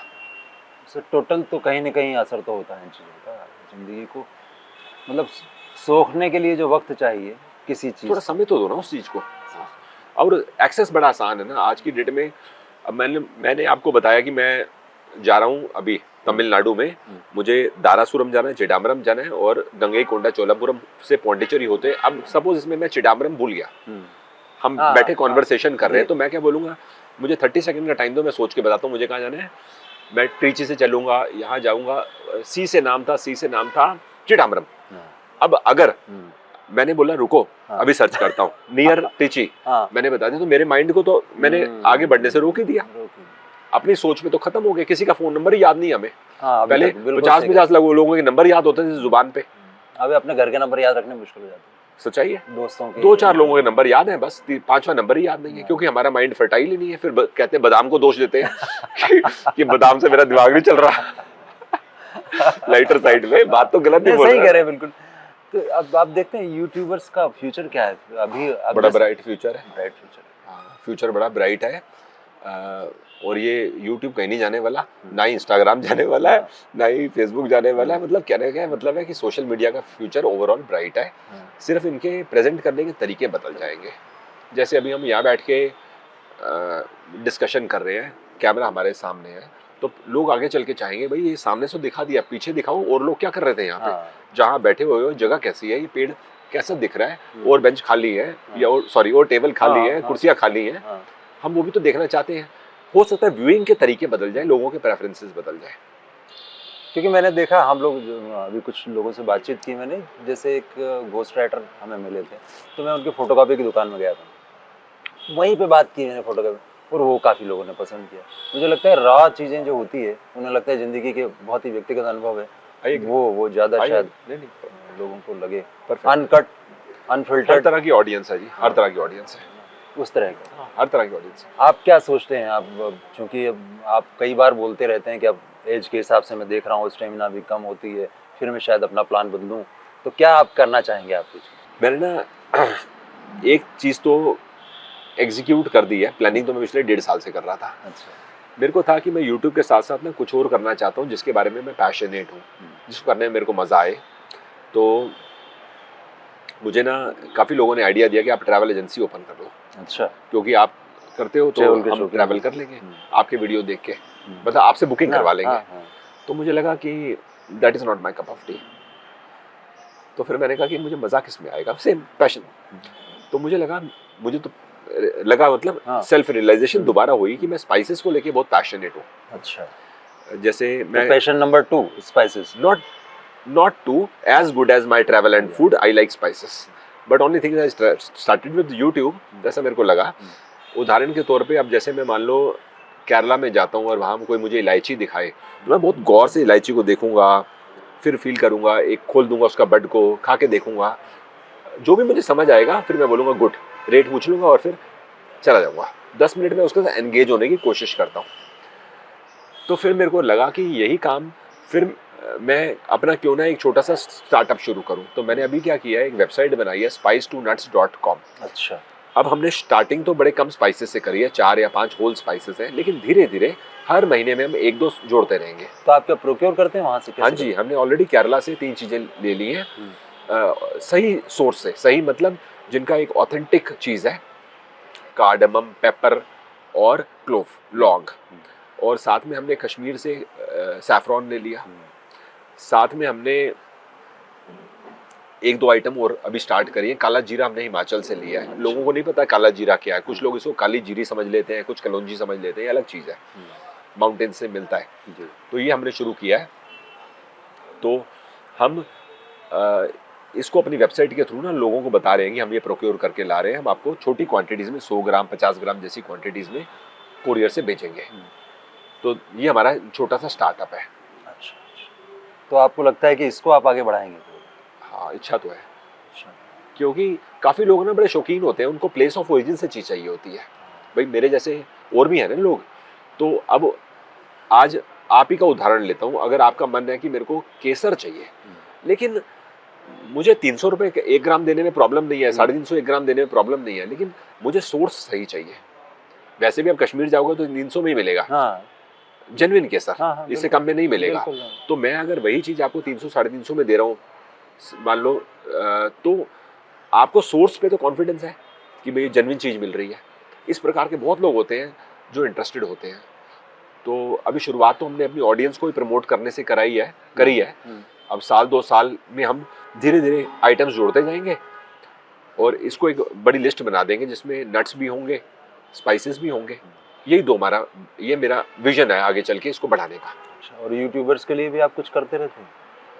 मैं ना मीटअप्स करता हूँ तो उसमें यूट्यूबर्स भी मिलते हैं मुझे। हाँ, वही तो, क्योंकि आपको अलग अलग जगह अलग अलग तरह के लोग मिलते हैं और और वो सबसे ज्यादा लोग आपसे ये रहस्य जानना चाहते हैं, सर यूट्यूब में सफल कैसे होना चाहिए, मैंने सब कैसे लोगों YouTube को बनाना understand, चाहिए। मैंने बहुत लोगों को जब बताता हूँ ना कि इसमें इस प्रकार से करो, तो थोड़ी सी दुख की बात ये है कि काफ़ी लोग ना उतना करते नहीं है।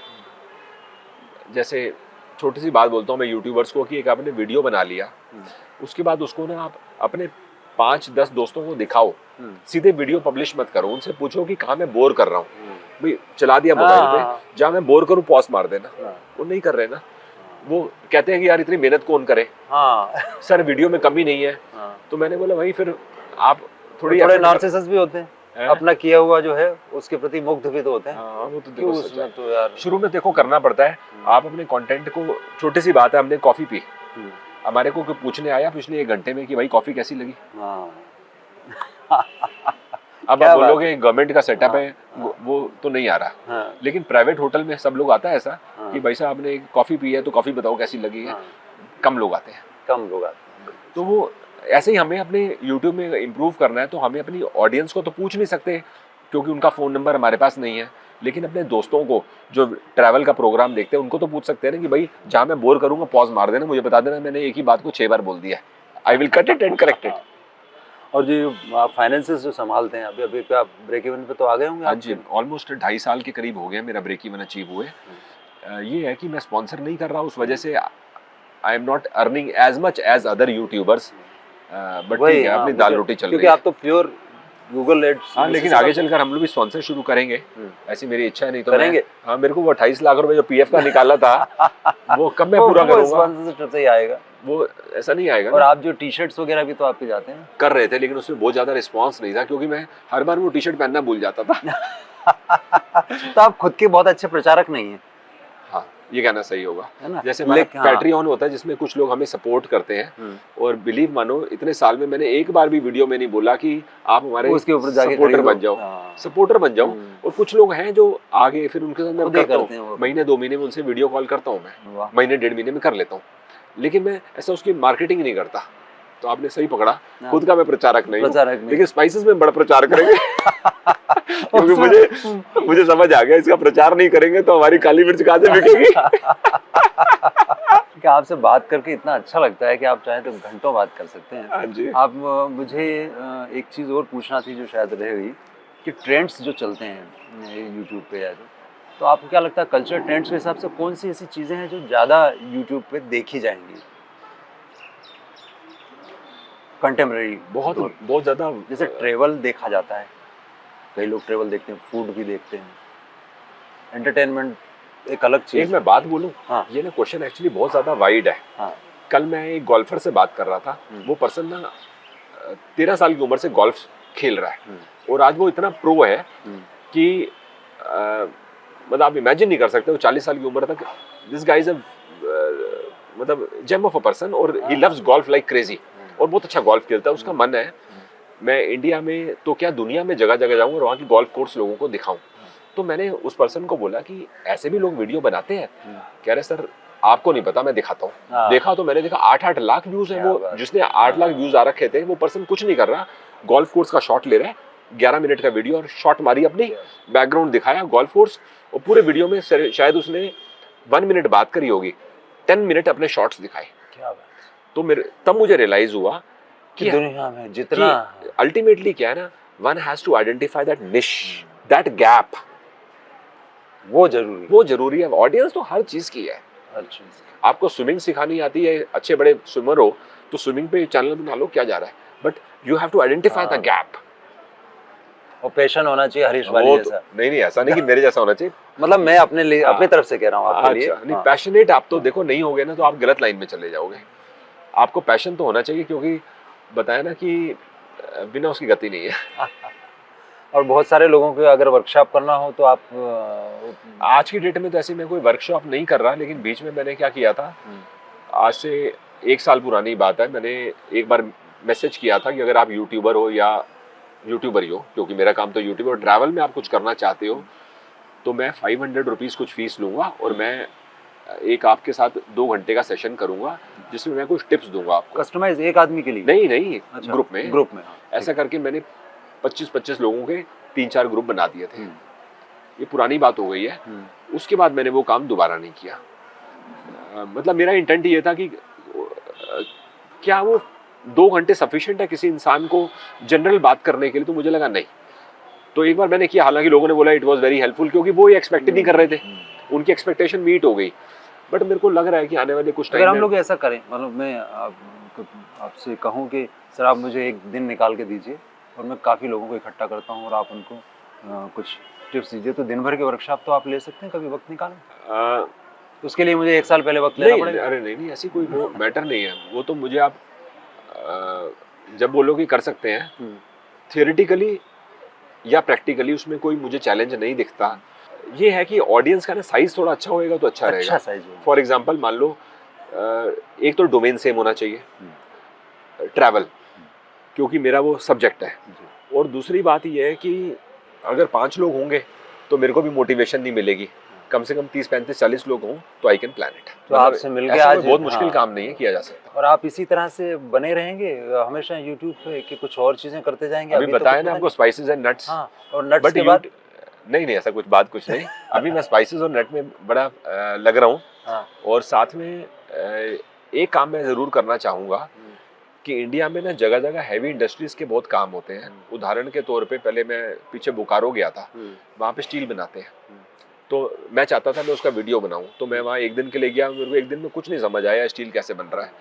मैं तो नॉन साइंस मतलब कॉमर्स का स्टूडेंट हूँ, तो मुझे लगा नहीं ये थोड़ा ज़्यादा फास्ट हो गया। अब मैं दोबारा जाऊँगा, वहाँ 4 दिन रुकूंगा, उनको बोलूँगा मुझे प्लीज़ आप समझाओ, फिर मैं उसका 3 दिन लगा के वीडियो बनाऊंगा। तो ऐसी डॉक्यूमेंट्रीज मैं बनाना चाहता हूँ हैवी इंडस्ट्री कंपनीज में जाके, जो मतलब अपने आप में जिनको आप कह सकते हो कि पीछे मैं गेवरा भी गया था। गेवरा आपको पता शायद नहीं होएगा, छत्तीसगढ़ में कोल माइन है, एशिया की सबसे बड़ी ओपन कास्ट कोल माइन है वो। तो ऐसे मैं चाहता हूँ कि हमारी कंट्री में जो जो ऐसी बड़ी बड़ी कंपनीज है ना, जो इंडस्ट्री में कंट्रीब्यूट कर रही है, उनके भी मैं वीडियो बनाऊँ। ज़्यादा नहीं तो साल में 4 तो बनाऊँ। अभी मेरा मन है, आनंद है, वहाँ पे अमूल का काम होता है, मैं वहाँ जाऊँ, उनको बोलूँ कि मैं आपके ऊपर एक डॉक्यूमेंट्री बनाना चाहता हूँ, उसके ऊपर मेरे को 5-6 दिन लगाऊँ, ऐसी इच्छा है कि मैं करूँ। क्या बात है। अब आपको जिंदगी के मेले में छोड़ दिया जाए मान लो, तो आप सबसे पहले क्या देखो? अब इतना मुश्किल क्वेश्चन मत पूछो, पहले क्या देखें? पहली नजर कहाँ जाएगी? लोग क्या कर रहे हैं देखो। और जो लोग कर रहे होंगे उनमें से क्या करना चाहेंगे? नहीं, ऐसा नहीं कि करना, करूंगा तो अपने मन की, लेकिन जनरली आप देखते हैं ना दुनिया को अपनी नजर से। जैसे हम मेट्रो में जब सफर कर रहे होते देख रहे होते लोग क्या कर रहे हैं, कोई सब मोबाइल में लेके बैठे हुए हैं। तब आप मोबाइल पे नहीं रहेंगे। फिर मैं सोचता हूँ मैं भी इंस्टाग्राम देख लूं। लेकिन जीवन सुंदर है, इसमें कोई शक नहीं। टाइम फ्लाइज, ये हमें नहीं भूलना चाहिए। तो समय को कोई नहीं रोक सकता, और जो आज का दिन है इसी को अपने जीवन का बेस्ट दिन समझो तो आप खुश रहोगे। क्या बात है, क्या बात है। हरीश जी बहुत अच्छा लगा, तो आज इतना आपने समय निकाला और गला खराब होने के बावजूद आप वहाँ थोड़ा से सा आए। नहीं आए वहाँ से? नहीं, वो आने में प्रॉब्लम नहीं थी, थोड़ा आवाज दबी दबी आ रही है। नहीं, आवाज अच्छी आएगी, क्योंकि ऐसा कहते हैं कि बहुत कम यूट्यूबर हैं जिनकी आवाज भी इतनी बढ़िया है जितनी हरीश वाले की। चलो, थैंक यू सो मच। आप जैसे किसी चीज़ का एंड करते हैं, बड़ी मज़ेदार चीज़ है, इसलिए बता रहा हूँ। जिससे भी बात हो गई, पूरी हुई, पुजारी जी से मिल लिए, ये कर लिया, वो कर लिया, सब बाहर है, अच्छा जी आपको धन्यवाद। तो आप जो एकदम कट करते हो वो कैसे करते हो? oh God. मतलब बात कर ली पूरी, उससे सब सुन लिया, ऐसा ऐसा ऐसा, अच्छा आपने हमें बहुत अच्छी जानकारी दी, अच्छा है ना, पहले से आप सारी जानकारी रखते हैं अपने पास में, और उसी की बात आप उसको सुनाते हैं कि यहाँ पे ऐसा हुआ था, यहाँ वैसा हुआ था, यहाँ वैसा हुआ था, इसके बाद आपने हमें बहुत अच्छी जानकारी दी है, ये करके फिर उसके बाद में अच्छा जी बहुत धन्यवाद करके आप जो कट करते हो, अचानक कट होता है वो, और धन्यवाद देके आप एकदम पीछे क्या हुआ है, एक हाँ। बार ना मैं याद नहीं आ रहा कहाँ का सीन है, हाँ। वहाँ पे किसी पर्सन ने हमें गाइड किया, हम्म। तो गाइड करके पूरा समझाया, हम्म। और उसके बाद वो पर्सन वहाँ से जाना चाहता था, हम्म। और वो 8:30 बज गए थे। तो उसको था कि मैं चला जाऊँ इनको छोड़ के फटाफट, हाँ। क्योंकि हाँ। He had some work. हाँ, हाँ। तो मैंने एकदम से बोला, मैंने बोला थैंक यू वेरी मच, आपने किया। हम्म। तो वो थैंक यू करने का मेरा टाइम था, तो हाँ। वो मैं से ऑलरेडी 6 फुट दूर जा चुका था। तो एकदम से मैंने कहा चलो एनीवेज, दूर से इशारा कर दिया, बाय बाय बाय बाय। तो उसने कहा बाय, मैंने कहा कहता बड़ा अच्छा लगा आपसे मिलके, हमारा बाय बाय हो गया। एकदम से 40 सेकंड बाद मुझे याद आया, इनको तो हमने वीडियो में ऑफिशियली थैंक यू नहीं कहा, बिकॉज ऑफिशियली मींस बिल्कुल, हाँ। हमारे कैमरामैन ने कट मार दिया। हाँ। तो मैंने फटाफट उनको सीढ़ियों की दूर से आवाज मारी, मैंने बोला भाई साहब एक सेकंड, एक इंपॉर्टेंट काम रह गया।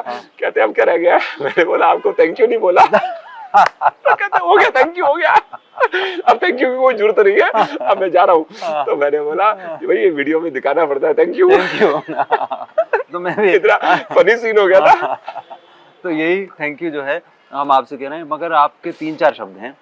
एक तरीके से समा बांध दिया, 4 चांद लगा दिए, ये तो गेम चेंजर है, ये अत्युत्तम, क्या अति उत्तम है ना।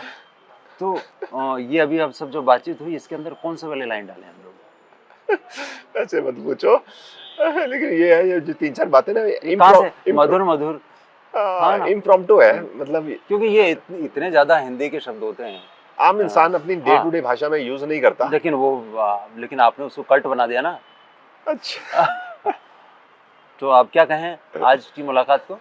आज की मुलाकात को कह सकते हैं कि बात करके बहुत बढ़िया लगा। हाँ, वो मतलब जैसे आप कहते हैं कोई खाना आपको ठीक ठाक लगा, तो कहते हैं बिल्कुल घर जैसा स्वाद है। ऐसा नहीं है, मैं ऐसा अच्छा भी बोलता हूँ, ठीक ठाक तो नहीं, मतलब घर जैसा स्वाद तो, मतलब जिसको आपको कोई नंबर ही ना देना हो, अच्छा तो आपको घर जैसा स्वाद है, अच्छा है, मतलब इसको बुरा भी नहीं कहना है। लेकिन ये बोले नहीं, ये नेक्स्ट लेवल है। नेक्स्ट लेवल है।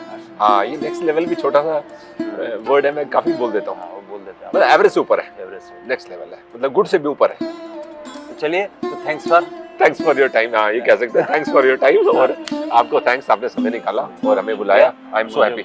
मुझे बहुत अच्छा लगा कि आपने इतना समय निकाला हमारे लिए। डेफिनेटली। और ये अभी जो ज्ञान की बातें हैं, ये पूरे एक बरगद के पेड़ के नीचे हो रही हैं। तो उम्मीद है कि ये ज्ञान बाकी लोगों तक भी वैसे ही पहुंचेगा। डन जी, थैंक यू, बहुत बढ़िया। Bye bye. Thank you sir. Thanks.